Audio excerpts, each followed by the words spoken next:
Hello, everyone. Last time I was with you, I gave you guys a two-part series, if you will, in regards to Make.com and the integration of QUANT's Overledger.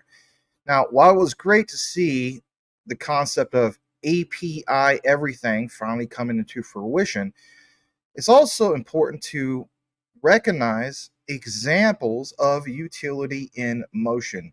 So please stick around to the end of the outline. You'll be glad that you did. Why is that? Well, I'll give you a little tidbit here. Basically, you're going to hear some big names, some big players that are in the background that you weren't maybe aware of how this all came together and how it very well aged well, if you will. So I'm going to take you back actually to two key areas. We're going to start off with Quant Network. They had a showcase, and then I'm going to take you over back to Make. So let's just get right into the material. Smash a like if you haven't done so already. It's more than appreciated. So here you go. Check this out in this showcase. Why is this a big deal? Well, basically speaking, you're going to see why it's important to recognize, I should say, data transfers from legacy systems, right? Legacy system blockchains. I get it, guys. We're not fans of Ethereum, right? But it's understanding those bridges, okay? How do we get to the point of, for example, something like XDC? I'm with you on that as well. And let's also keep in mind that we know that XDC is a fork of Ethereum. It's its own blockchain, but at the end of the day, it is open source and it is enterprise grade, and it's enterprise grade blockchain protocol, if you will. That's EVM compatible. And of course, the support of smart contracts. We understand that XDC network is the native blockchain of the Zenfin ecosystem. And of course, XDC is their beloved utility coin, right? So, what are we going to see here in regards to this particular example? In this example, you will see why legacy has to be still plugged in for us to get to the next part of mass adoption. But more importantly, in this example, will you see Zenfin, XDC? You will. How is that? Well, let's put it all together. Let's show you how this comes together. Let's go ahead and play this. Here we go. Uses to prepare a smart contract transaction that's going to interact with a Ethereum smart contract.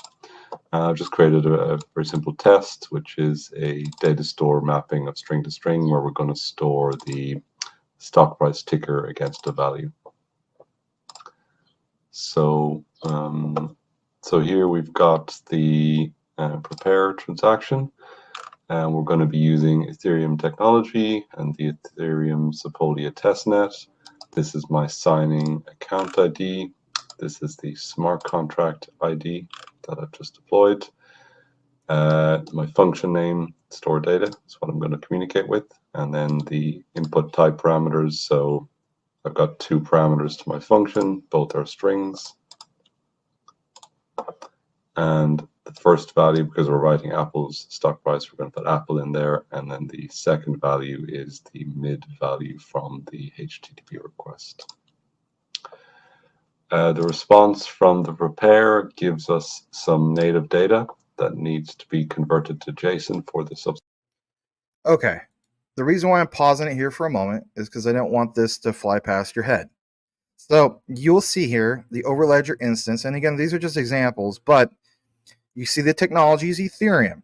It says, select the technology type of the blockchain you want to invoke a smart contract function from. Currently only Ethereum virtual machine. Again, back to understanding that's just the technology. But who's the network? The network is listed right below it. And of course, like it says, XDC Apothem testnet, right? Through the demo we've showed in the past of the Overledger being able to quickly switch to things like the XRPL, XDC, most recently, what was it, IOTA, Polygon. Imagine if we were able to see it, and maybe we'll see it in other showcases, he would just simply click on the other networks or other technologies. But for testing purposes, I thought this was great to at least pause it on that part. Now I'm going to unpause it. we're going to get into a little bit more of why this is important. Here we go. Subsequent steps. So we use the transform to JSON module to convert that. The result is a JSON string. We can then use Overledger's assign a transaction module, where we pass in key ID for the signer, the request ID given in the response for the prepare transaction, CTA is the environment we're going to be signing with, and native data being the JSON created with the JSON module. The response from that is the signed data and the request ID. And then the final step is to execute that transaction on the blockchain. So that takes in the signed data and the request ID. So we can run this. You can see it goes through each stage. Final stage is executing on the blockchain, which gives us a transaction ID, which we can look up on the Sepolia testnet block explorer. And you can see that transaction is now being currently added to a block, and it'll be there in a few seconds. Okay, so that was cool to be able to obviously share that as well. And, you know, like you said, it's going to take a few seconds, right? You know, we don't need to get to that particular part, but, you know, nice to see the examples. I'm going to now jump into the next part about why I feel as though this is really, really important. I've gone ahead and also fast forwarded to this particular part. Why is that? Well, here you will see another key example. So this one is still season 1, episode 3. And basically speaking, this was July 17th from London, not that long ago, right? But part 3, cross-chain transactions. I want you to see a little bit more of why this is so important, because again, this is just the example of, for example, QUANT Overledger with XDC XinFin, but you're going to see more and more examples of this. And you know, again, it's not just me saying what it will settle with. You know, it's understanding when we were presented this years ago of the concept of API everything, settlement networks. Like we study the whole thing of, you know, the RLN, regulated liability network. Well, we gotta have something to settle with. All right. How about the regulated settlement network? Well, who's part of that network? Who's blockchain agnostic? There has to be, again, highlighted in the most recent deep dive videos we talked about, there has to be a want and a need for a platform that's going to get the job done in regards to what? In regards to being blockchain agnostic and, as the title says, over all those are blockchains, hence why they called it the Overledger. So I'm going to go ahead and play this as well. Listen to this. Let me know what you think. I'll be right back. Here we go. To perform cross-chain transactions. A cross-chain transaction is where a transaction on one blockchain causes a secondary transaction to occur on a separate blockchain. So to demonstrate this, we've created a scenario which starts off with watching for smart contract events. So this particular module has been configured to monitor events on a smart contract, and that contract emits events if someone burns an ERC-721 token or mints it. So every time that occurs on the blockchain, this module will trigger, and then we pass that data to the module, and that data will be things relating to that event. So the event topics and corresponding data. So then we've set up a filter. So that filter will have a look at the event data and filter out anything that doesn't match up to what we need. So what we've done there is we've looked at the native data, the first topic, and we're checking if the text corresponds to this hash value. So the way that works is the topics are a hash value of the event data, and we know that this particular data corresponds to the metadata. And then we're checking this secondary value, which indicates the transfer to address of the transaction. So that implies that the tokens were sent to the 0 address, meaning they were burned. So this check just tells us that the event that was emitted means tokens were burnt, and that's the sort of transaction we want to deal with. So whenever this succeeds and passes through, we want to then prepare a smart contract transaction. So this is where we want to execute something on a new blockchain based. Notice the key thing he mentioned here. Execute on a new blockchain, for example. Well, what ones are selected on your example? You see, for example, technology, Ethereum. We know that XDC is a fork of that. But again, what network?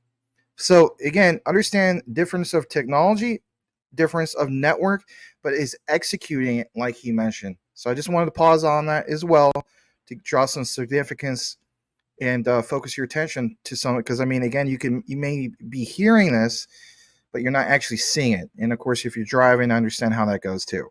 So let's go ahead and play this. But again, you see XDC testnet right there. Boom. All right, a little bit more. On our previous event. So we're going to prepare an XDC transaction. So we just fill out all the necessary information. We fill out, we want to mint because we burned on one chain. That means we want to mint on a separate chain. We build up our input parameters for the value that was burned. So once the prepare occurs, we transform that result into JSON, and then we can take that data and pass it to the sign a transaction overledger module.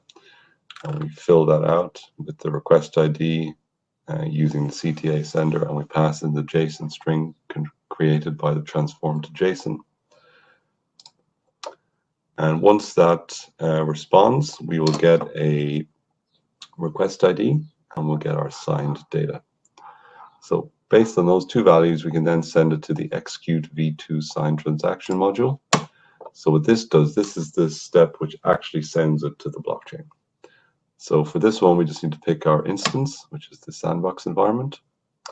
We then pass in the signed transaction and the request ID.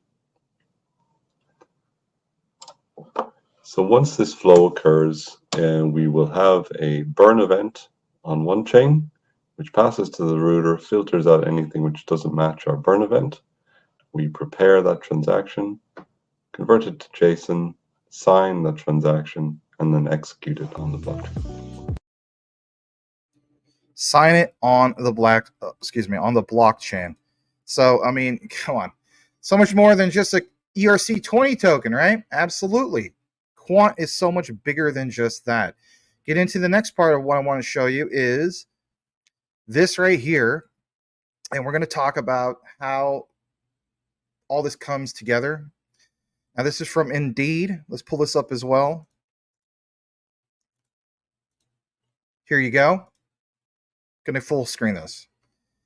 At the end of the day, guys, understand that standards had to come together. Okay, and this is from Quant Networks statement, I believe, about roughly 5 days ago. Standardization can be defined as the process of establishing best practices within a particular domain, as well as providing an indication of a domain's maturity. It is a prerequisite for full enterprise adoption of DLT. What do you see in regards to Quant? They already crossed their T's, dotted their I's. You can appreciate this, at least I do. So does this fall in line with everything that we've been studying for the last couple of years? I would say it is.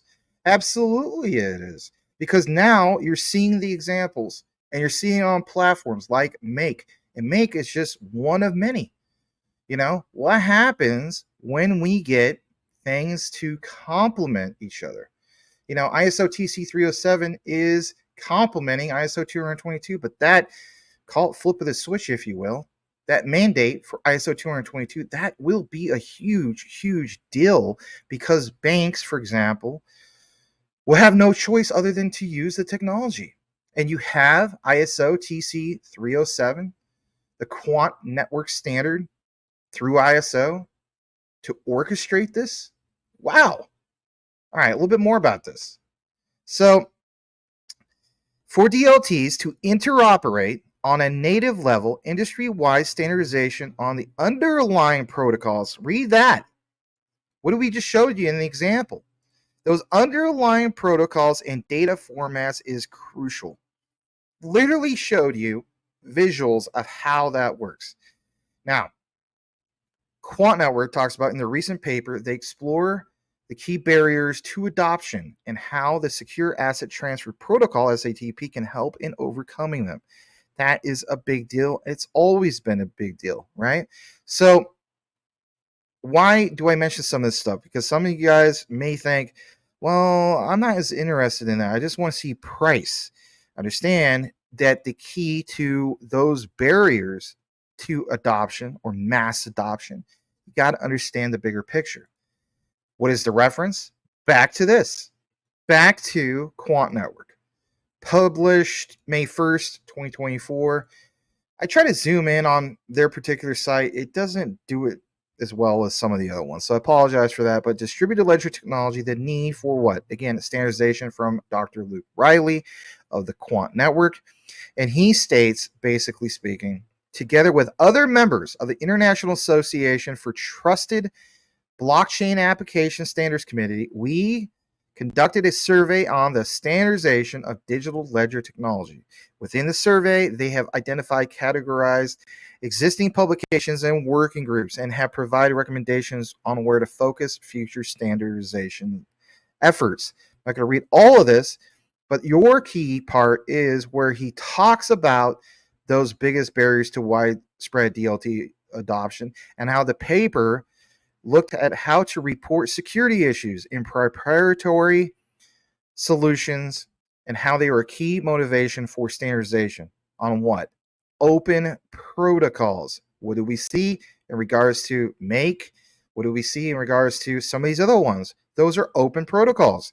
So, does he talk about crypto? Yep. He says in this example, crypto bridges are the example, and that they were exploited, unfortunately, to steal over $1 billion worth of assets in 2022 alone. So, do you have a mechanism through Quant's overledger that would prevent all this? Of course.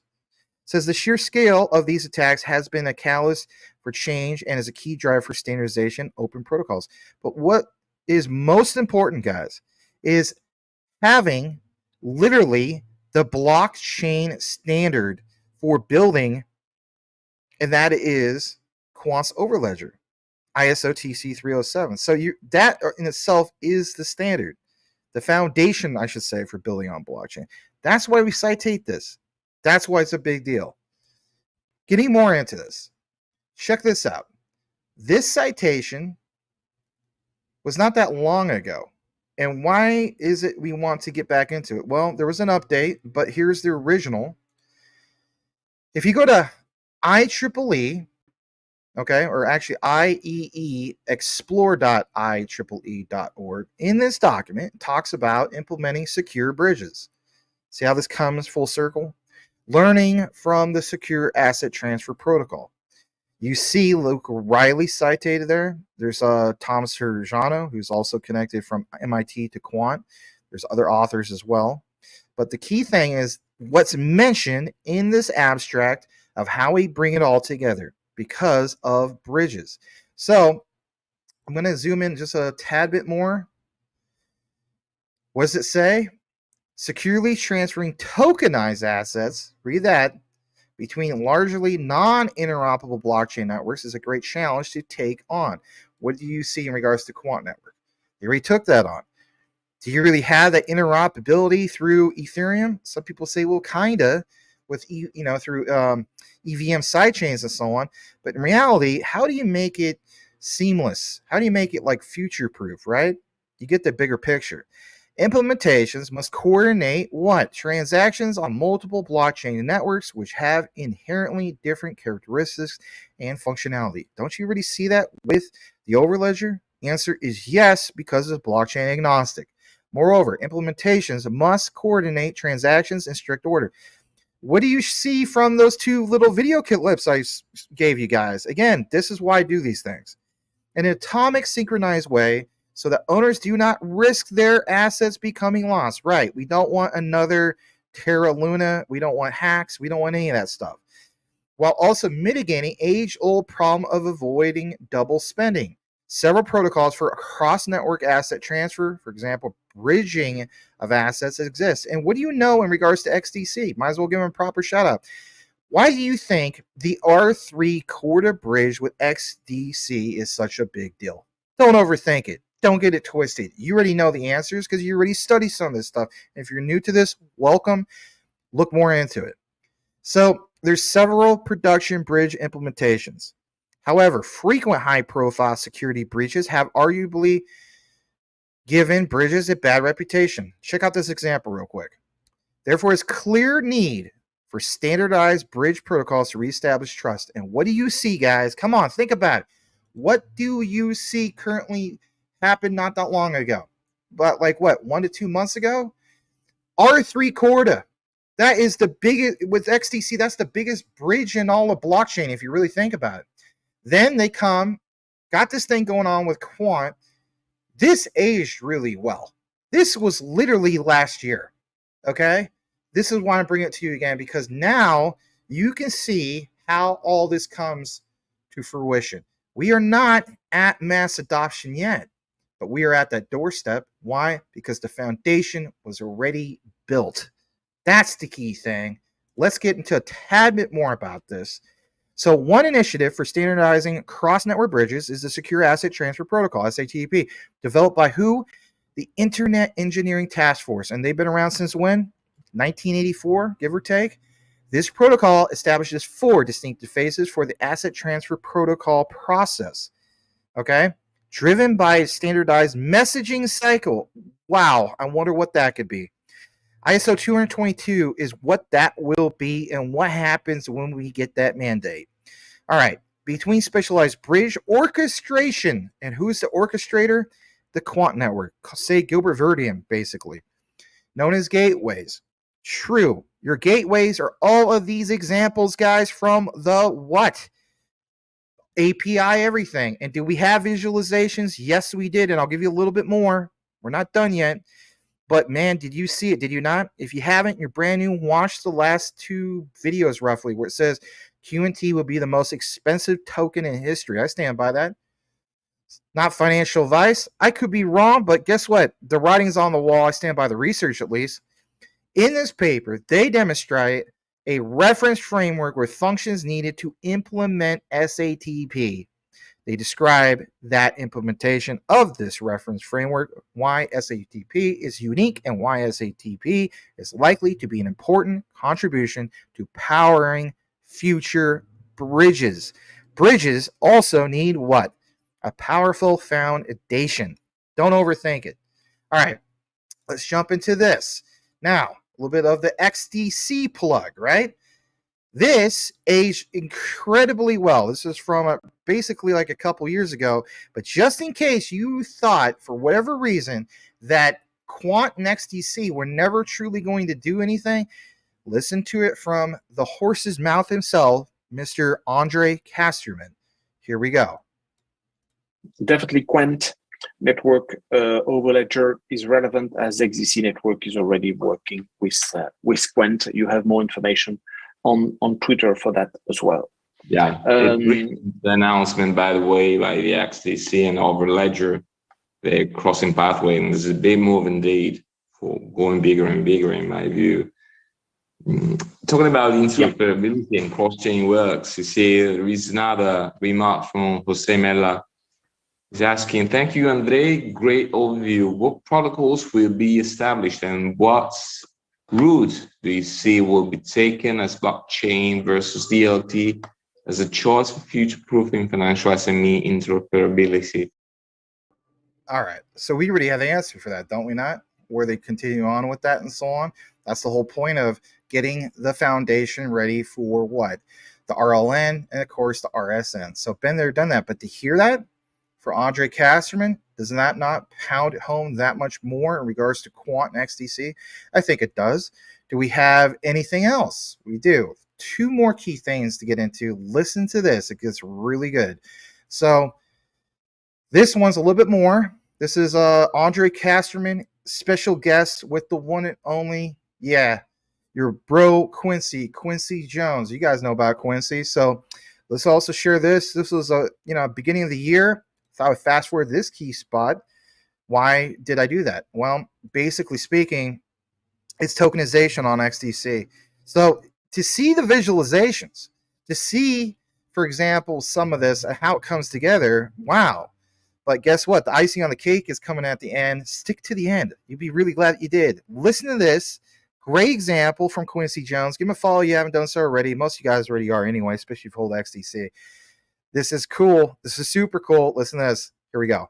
Yeah, so the thing I find very intriguing, especially with metaverses and tokenization, the same type of tokenization that we can apply to these different asset classes and these different objects in the financial system are the exact same type of tokenization and potentially same type of financial instruments that can be operating in these metaverse spaces. Whether people are trading items in game, whether people are even what you were saying, like collateral, that some of these in-game assets are valuable. People are willing to exchange value for them or willing to do something for them. And it sounds silly to like, oh, you'd hold like a sword for collateral. But the main point is, all of these are just software, and these tokens and tokenization are just objects. It just depends on what the object is for the service. So if you have a DEX and it's trading commodities and treasuries, well, that's one thing. But you could use the same code for a DEX to exchange in-game objects. You know what I mean?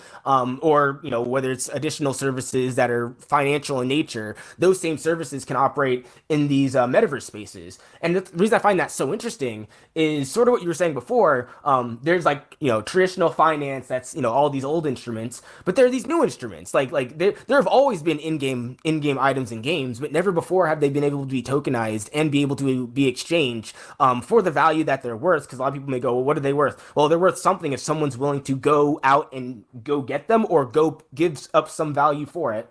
But that's the thing, though. These markets are the software that can facilitate these is essentially the same. Like it's and I only say that because it's easy to formulate, oh, we have all these different services in traditional finance and DeFi, but it's hard to see how that same instrument can be used in other domains that otherwise weren't possible. Like I said, even the metaverse, expector component. Never before could you have like an open marketplace where people can essentially list their own items and people can engage with them freely without some sort of central entity facilitating all of that. And it's funny because the same collateral contract for the power plant could be the same collateral contract for, like I said, a sword. All right. So you heard Quincy Jones talk about collateral, talked about gaming, and most importantly, it's like, how does it all come together, right? Check this out. This is good too. This aged very, very well. Let's give you another reference, okay? So basically, it comes from this right here. And what is this? This is Impel. Why is this important? Well, basically, like you see on the screen, redefining the standard for what? Cross-border payments and financial messaging. See how this comes together? You do. Impel, fintech innovator that uses blockchain tech to deliver financial messaging, ISO 222 with optional collateral for instant settlement and a bridge to what? Boom. Boy, that match stick in the stew. R3 Corda platform to future-facing banks and fintechs. It's all there. It's absolutely all there. So that aged well. Here's your icing on the cake. Back to what Quincy Jones basically was talking about. Why is that important? Well, again, he mentioned like swords and, like gaming and metaverse and you name it, right? So my key thing is understanding why that is so significant because, boom, here it is, full circle. I gave you guys this example. This is from make.com. You can go verify it yourself. Right? Overledger going to create a new smart contract event, right? We need some kind of thing to make a payment rail. Yes. And maybe you want to just get this done through Steam, but you don't want Steam to centralize that transaction. No, because maybe you're not going to get exactly what you want. So as a result, you're going to make an API call through Steam and it all comes together. It's all going to talk to each other. This pounds home 100% what Quincy Jones had in regards to the conversation with Andre Casterman. So again, guys, my thing is it's all there. It literally is all there, and people just do not realize it because, let's face it, not everybody, no offense to everybody else, but, they just don't take the deep dives. I thought this was crucial for your guys' understanding. I feel as though this is a huge deal. What happens when we get to mass adoption, even through the gamers who aren't, let's face it, a lot of them aren't crypto savvy, maybe don't even care about it and so on. But again, when more and more people start talking about, hey, you might want to use this instead of what you guys have been using through Steam and so on, or other examples, not just Steam, through the metaverse and whatnot. Again, understanding that there's a better option out there and the Overledger can allow it to be done. That is what's crucial. I have another example I'm going to get into later on. We're going to talk about more of the enterprise level, I guess you could say, fees that would require the Overledger. Those are some big amounts. I want to check out that video when I drop it for you guys. So that is the coverage. Glad to bring it to you guys. Like, comment, and subscribe if you haven't done so already. So glad to, bring this to you guys. Thanks again. Do appreciate it. We'll see you on the next one. If managing your crypto feels like solving a puzzle, it's time to switch to Decent Wallet. Say goodbye to complicated setups and hello to Decent Wallet, the hassle-free solution to your digital currency needs. With just a few taps, you can manage, track, and secure your crypto with unmatched ease. And here's the best part. Grab your Decent Wallet at a discounted price by using the referral link below. Don't miss out on making your crypto experience smoother and more secure.